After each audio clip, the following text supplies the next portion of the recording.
అమ్మవారి దగ్గరికి రావటం, ఇలా మేము అమ్మవారిని ఆవిడ కొలుసుకోవటం, అలాగే గత మేము 20 సంవత్సరాల నుంచి రావటమే కాకుండా ఇక్కడ అమ్మవారిని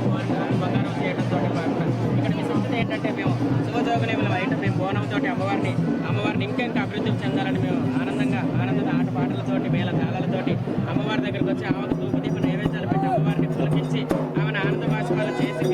మేము ఆనందం పొందడంలోని మేము చాలా ఇక్కడ అభివృద్ధి ఏంటంటే బుధవారం రోజు సార్లమ్మ రావటం, అదే అలాగే గురువారం రోజు సమ్మక్క తల్లి రావటం, అలాగే అమ్మవారి కళ్యాణంతో కూడా మేము కూడా ఆ కళ్యాణంలో మేము పాల్గొని ఆ ఒక అమ్మవారి అక్షంతలే మేము అవి అనుకుని మేము మీద వేసుకోవటం, అలాగే మేము కూడా ఒకరికొకరు మా గురువు అనేటువంటి మీదతో మేము అక్షంతలు అనేది మేము తరంబరాలుగా స్వీకరించి అమ్మవారితో మేము కూడా కళ్యాణం చేసుకొని ఇక్కడ ప్రతిష్ఠిత అనేది అమ్మవారిని కూడా ఇంకా కొద్దిగా అభివృద్ధి చేయడం,